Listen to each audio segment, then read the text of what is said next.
Hi, I'm Peter J. Ray. Welcome to Adventures in History. Today's topic is Napoleon Bonaparte, Part 3, in the footsteps of Alexander the Great and Julius Caesar in Egypt. We stopped last time in 1797.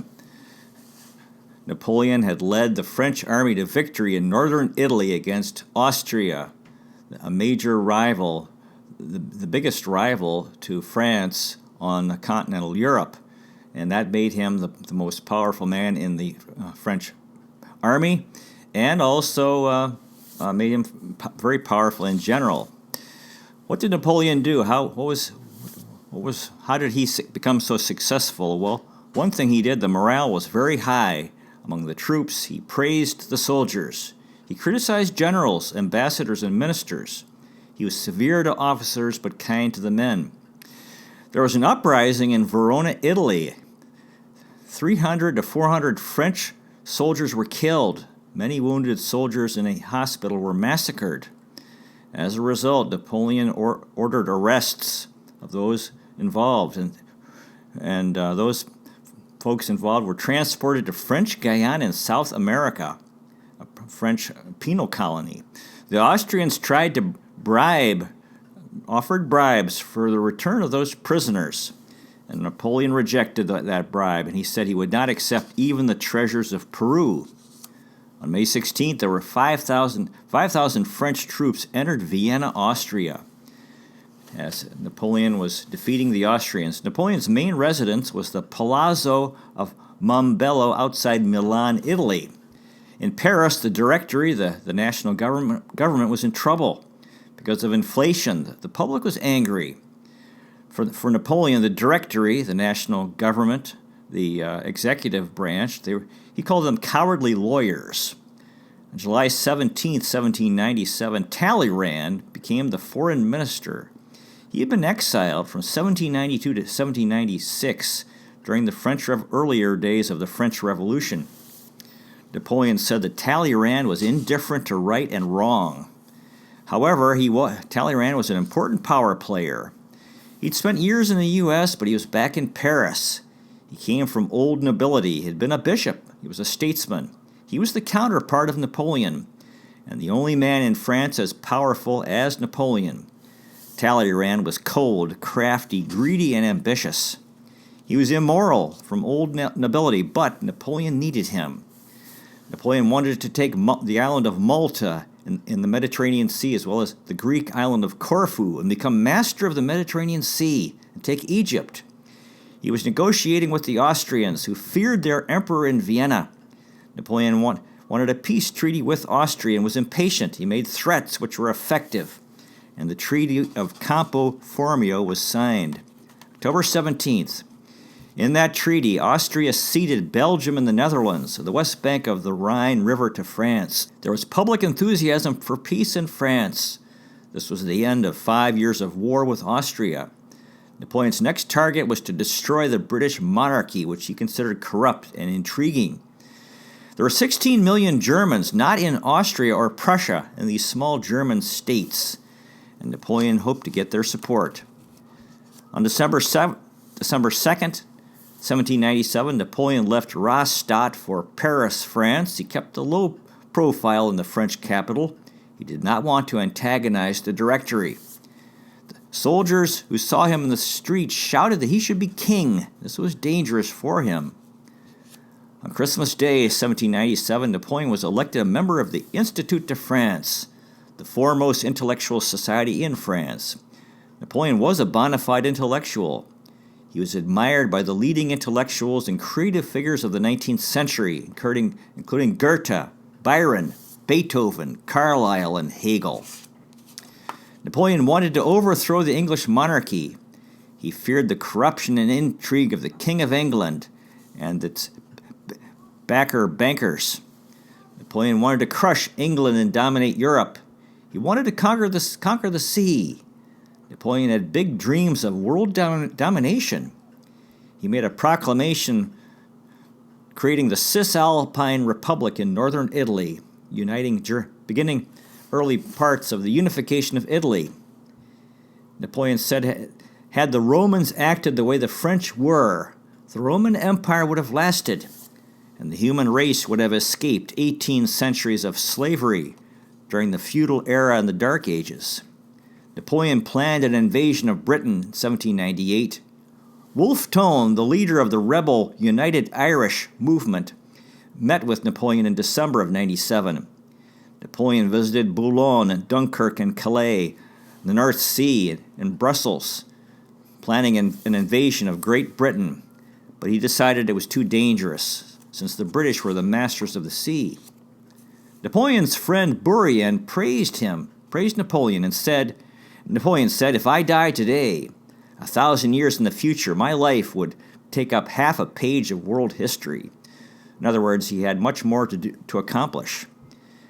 After returning to Paris, he kept a low profile. At the Luxembourg Palace, there was a reception for Napoleon, and he wore his field uniform. Talleyrand said, quote, "All France will be free, save only him, perhaps. That's his destiny." Napoleon gave a speech, and he said that religion, feudalism, and monarchy had ruled Europe for 2,000 years. The crowd applauded his speech. They were enthusiastic. The crowd loved Napoleon. However, after arriving in Paris, his wife Josephine was absent. She only arrived a month after Napoleon arrived. Napoleon enjoyed gift-giving. He was communicating with Talleyrand. He talked about his own background as Corsican nobility, and one imagines that the French noble Talleyrand was not impressed. Napoleon lived at this time a retired life in Paris with Josephine. He avoided parties. He was very popular, but he knew the public was fickle. He believed a big crowd would come to see him guillotined. He was interested in learning, lifelong interest in learning. He invited men of learning to his house. He attended meetings of the Institute, where there were discussions of math, astronomy, poetry, and metaphysics. Napoleon was following the directors, the executive branch of the government. Their power was in decline. The directors believed Napoleon was their enemy. He was a threat to their power. So Napoleon thought he'd better leave. It was not yet time, he believed, to take power. Napoleon said, quote, "Better wait until they have made a complete mess of things."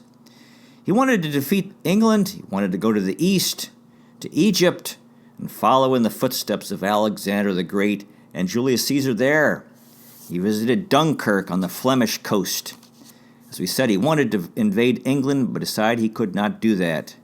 So he decided to go to Egypt. The directors supported that. They wanted him to leave, and they hoped he would die in Egypt. He wanted to take Malta and drive the English out of the Red Sea. In the spirit of Alexander, who chose Egypt as his center for world empire, Napoleon departed Toulon, France, with 400 ships and proceeded to take Malta. Napoleon's status as a military genius and a leader who defied the Directory's orders to dethrone the Pope. He was a legend in the making, a political force in his own right, beyond control of the big bankers. The Directory feared Napoleon's popularity, so they sent him to the Egyptian campaign. The high point of that campaign was the Battle of the Pyramids. On July 21st, 1798, the French invaded Egypt and achieved military victory there. Backing up, March 5th, 1798, he was given command for the invasion of Egypt. Again, the directors wanted him out of Paris and away. He was a threat to their power. The Ottoman Turks had conquered Egypt in 1517, but the Mamluks from Georgia and the Caucasus Mountains were the de facto rulers of Egypt. Napoleon believed that to destroy Britain, he needed to seize Egypt. Seizing Egypt was necessary. March 5th, he was appointed command of the Army of Egypt. On May 19th was the date of he was scheduled to set sail. Napoleon said that Egypt was the geographical key to the world. He planned to take Malta and requested maps of Bengal in India and the Ganges River.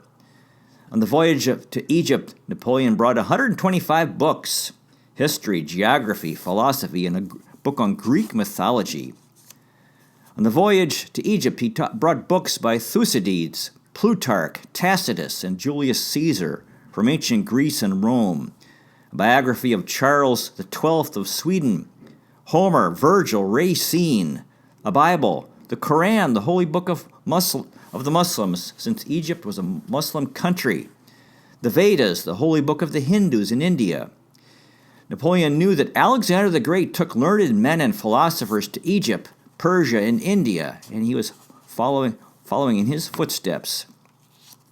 On the Egyptian campaign, Napoleon brought 167 learned men to Egypt, historians, printers, geographers, botanists, chemists, antiquaries, engineers, astronomers, zoologists, painters, musicians, and sculptors, architects, orientalists, journalists, and balloonists. On May 10th, in Toulon, France, Napoleon gave a speech, and he compared the men on the campaign to Roman legions fighting Carthage in the ancient world in North Africa. On the trip, Napoleon was seasick. He was in bed on the ship, and Bourrienne read out loud to him. It was considered a university on the ship because of all these educated men, astronomers, mineralogists, chemists, historians, engineers, Asian experts, painters, and poets. 175 learned civilians. It was a voyage of study. Bourrienne read out loud to Napoleon regarding travels in Egypt, Plutarch, Homer, Alexander's history, and the Quran. On the ship after dinner, there were intellectual discussions and debates on math and religion. Napoleon was a calculator and a dreamer. The famous Monge, whom Napoleon admired, was there. Among the scholars, there were many atheists. Napoleon pointed at the stars in the night sky and said, quote, "You may say what you like, but who made all those?" Napoleon's mission was the first French military action in the Middle East since the Crusades. They brought a printing press for Latin, Arabic, and Syriac. They had 800,000 pints of wine. On May 19th, they departed Toulon and joined fleets from Marseille, Corsica, and Genoa, the largest fleet ever to sail the Mediterranean Sea. Officers were reading novels on the ship. Napoleon gave an order to the librarian, and he said, only give history books to them. He said, quote, "Men should read nothing else but history." On June 10th, they arrived in Malta, and they took Malta in 6 days. Napoleon then replaced the medieval administration with a governing council. He introduced street lighting, freed political prisoners, and installed a fountain. In Egypt, when they arrived in Egypt, he saw the Sphinx. Again, he was walking in the footsteps of Alexander the Great and Julius Caesar. The Sphinx was 4,000 years old, and Alexander and Caesar had come 2,000 years before him. Napoleon was impressed by Asia and said, quote, "Europe is a molehill." Fighting in the early battle, he fought 8,000 Mamluks who had the best cavalry. Napoleon pointed at the pyramids and said, quote, "Soldiers, 40 centuries are looking down on you." And the French army defeated the Mamluks in Egypt. Backing up again, he sailed from Malta to Egypt. He ordered his men to respect Islam. On July 1st, they arrived in Alexandria, which they captured. Napoleon to the Egyptians said that the French army was bringing freedom from Mamluk tyranny.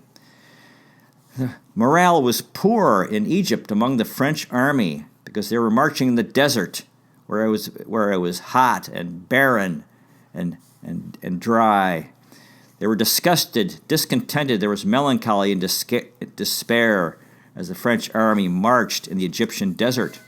On July 13th, 1798, the Mamluks attacked the French army.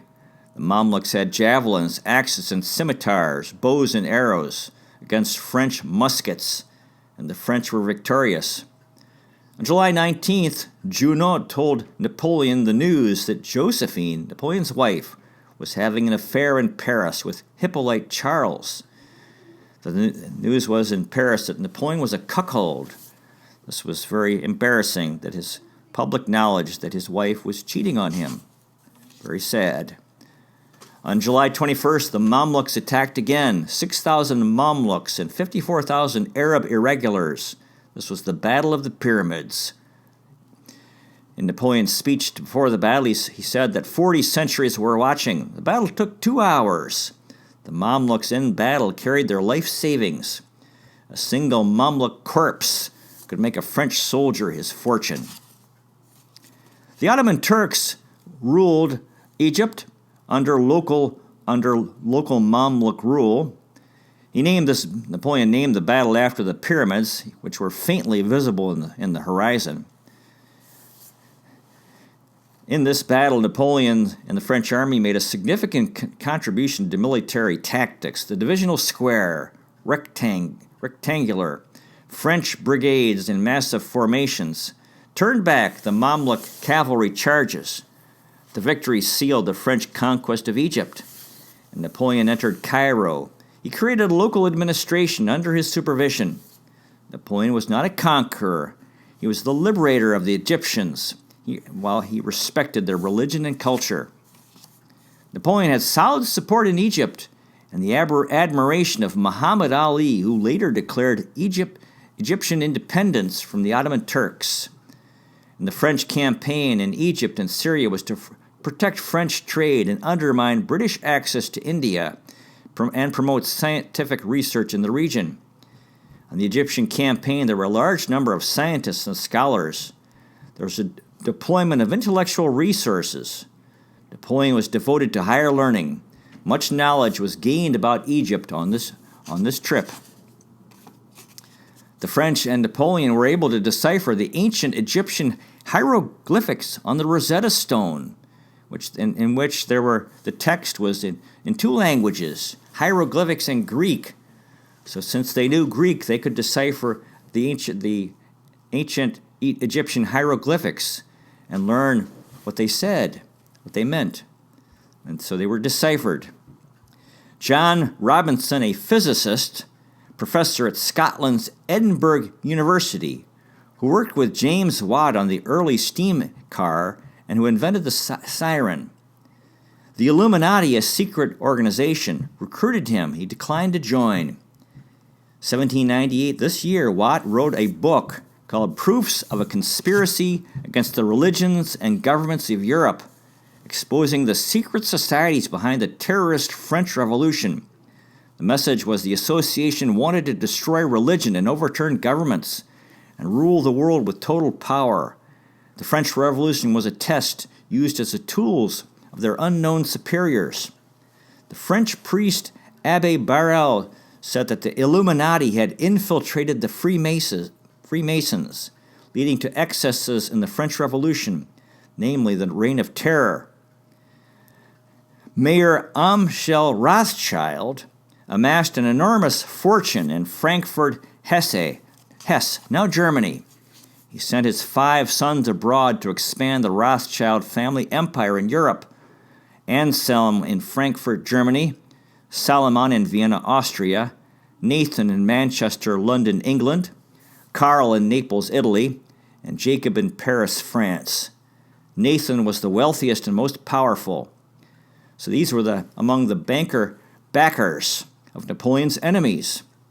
The French Empire was expanding in Europe. Britain, Austria, and Russia initiated war with France, while Napoleon was in Egypt. So eventually he decided to return to Paris to continue fighting French enemies. France was divided and chaotic in the face of the Allied invasion. Napoleon had a coup d'etat and was named First Consul and became dictator. In a plebiscite, the public approved that. Now backing up again, going back to Egypt, July 22nd, Napoleon entered Cairo, a city of 600,000 people, the largest city in Africa. He started to issue orders for reforms. The Grand Council president was pro-French, Sheikh al-Sharqawi. Napoleon established a postal system in Egypt, street lighting and cleaning, and reduced taxes, which made the French popular. Napoleon embraced Islam, won the people over, following Alexander the Great's method of respecting the religion of the defeated enemy and winning the people over, winning the peace after winning the war. Napoleon said that Islam tore more souls away from pagan religions in 15 years than Christianity had done in 15 centuries. So great respect for Islam he was showing to win the people over in Egypt. Napoleon climbed the Great Pyramid. He saw the Sphinx. The nose was not shot off by the French artillery. That's a myth. Napoleon was in Cairo. He won the support of the pashas and sheiks and praised the Turks. He became half Oriental. He was a master of diplomacy and praised Islam. He punished French soldiers who abused Egyptians. He fought against French looting in Egypt. Napoleon said that in Egypt they were rich with maize or corn and rice and vegetables and meat, but barbarism was high. The imams in Cairo canceled Muhammad the Prophet's birthday in 1798, birthday celebration, because of lack of money. Napoleon said that France would pay for the birthday celebrations for Muhammad. He wanted to visit Mount Sinai in respect for the Jewish people, but never made it. It was too difficult to go there. His plans to conquer India were not possible. Napoleon wrote a letter to his brother Joseph, whom he loved. He told Joseph to look for a country house where he could live near Paris. Napoleon was depressed because Josephine was unfaithful. He had victory and glory, but it had turned to dust and ashes. Bad news came. The French fleet was destroyed in Abu Qur Bay by Nelson and the British. Only 4 ships escaped. This was a disaster. The French were cut off in Egypt. There were weeks of uncertainty. Napoleon dreamed of founding a new religion, European and Asian, and attacking the British in India. Napoleon was speaking with some scientists and said, quote, "You men of science are thick as thieves. Chemistry plays the cook for medicine and plays the assassin for science." Scientific research was done by the French in Egypt, the fish in the Nile River, minerals, the Red Sea, plants, desert sand. The wells of Moses were discovered, and the Rosetta Stone, which allowed the deciphering of ancient Egyptian hieroglyphic language because there was a Greek translation next to it. Napoleon wanted to build a Suez Canal so that Europeans could travel from Europe to Asia without going around Africa, connecting the Mediterranean Sea with the Red Sea. This was achieved 50 years later under Lesseps. The Turks became allies of Russia and England and declared war on France. So Napoleon decided to attack them and take the fortress at Acre. He rallied Egyptian public opinion to be pro-French and marched towards Syria. The French took Jaffa, and in fighting there, they took 3,000 Turk prisoners whom they could not take care of and felt if were paroled would attack them again. So the decision was made to execute these 3,000 Turk prisoners. This was and is a controversial decision. On March 12, 1799, the War of the Second Coalition started. France against Russia, Britain, Austria, Turkey, Portugal, Naples, and the Pope. Napoleon was reading Genesis while he traveled in the Holy Land and was surprised by its accuracy. On February 25th, Napoleon defeated the Mamluks in Gaza City. Napoleon wrote to the governor of Jaffa calling for a surrender there. On March 9th and 10th, Napoleon and the French army massacred those thousands of Turkish prisoners at Jaffa. Napoleon visited the sick French prisoners in Jaffa. There was a sick French soldiers in Jaffa. There was a famous painting produced in 1804 by Antoine Jean Gros, Bonaparte visiting the plague house at Jaffa. March 14th, Napoleon left Jaffa for Acre. Acre had been captured in 1104 by the Crusader king Baldwin I of Jerusalem. Defending Acre were 4,000 Afghans, Albanians, and Moors. March 15th, Napoleon lost 6 ships to the British Navy. Napoleon's heaviest weaponry was taken to Acre and turned against him.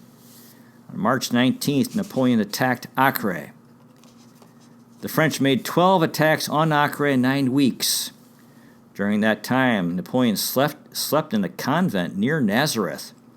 He was shown the bedchamber where the Virgin Mary stayed, and the black marble pillar that had been split by the angel Gabriel while speaking to Mary, telling her she was pregnant. The men laughed. Napoleon looked severe, forcing the men to resume a state of gravity, listening to this explanation. Napoleon wanted to take Constantinople and found a new great empire. He arrived in Acre but failed to take that fort, so decided to return to Egypt.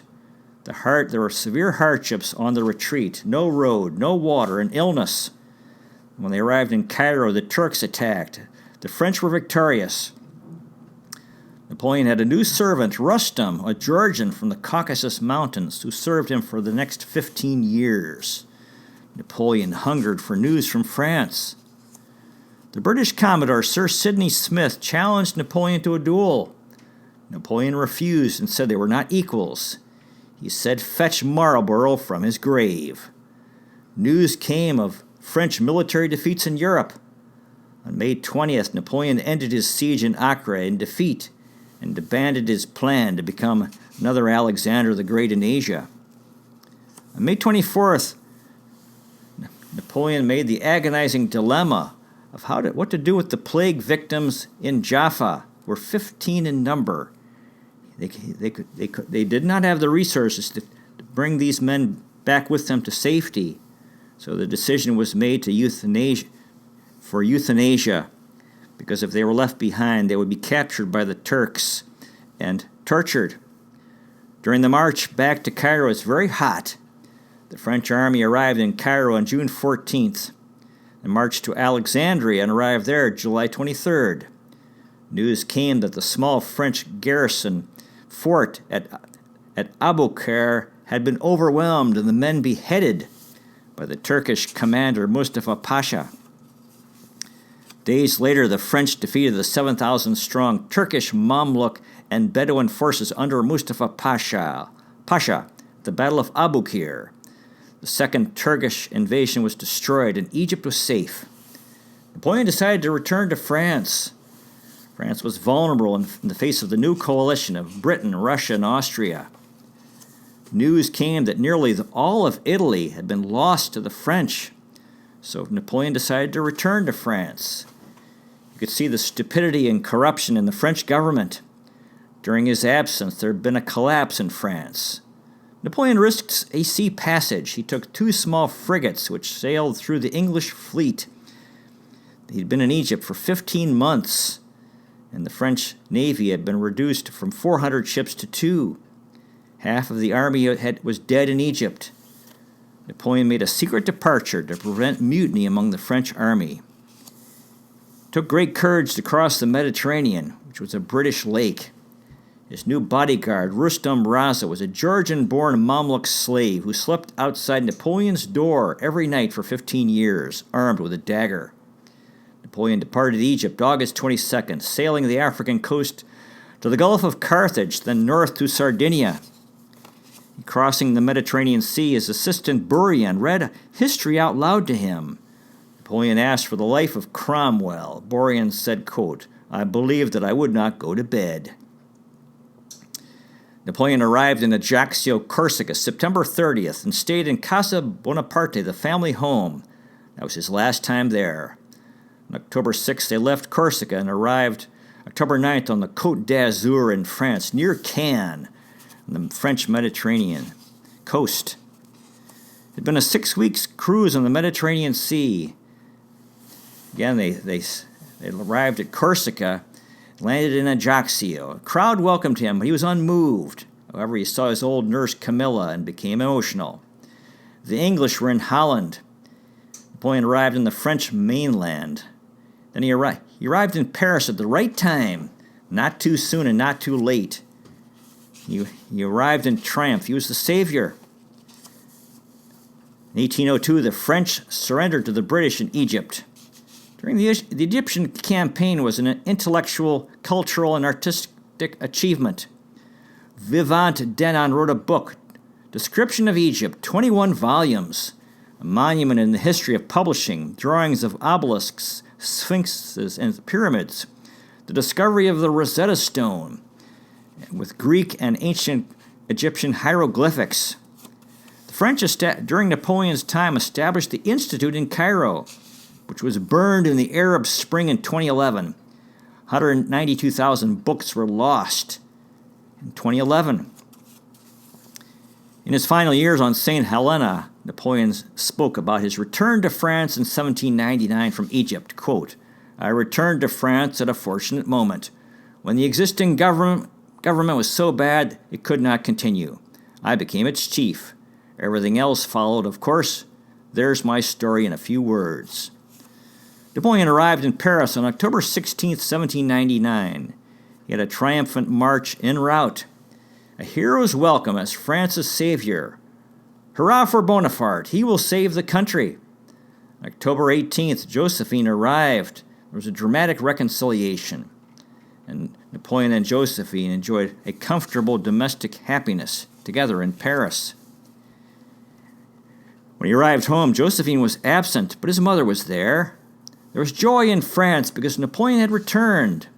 Napoleon and Josephine had been in conflict but reconciled. During his absence, there had been anarchy, corruption, and impotence in the national government. Napoleon and others decided to replace the directors with a triumvirate, three-man rule, including Napoleon. During this time, he was wearing Egyptian clothes, a mufti, green coat, a round hat, a Mamluk sword. He had the appearance of a pasha.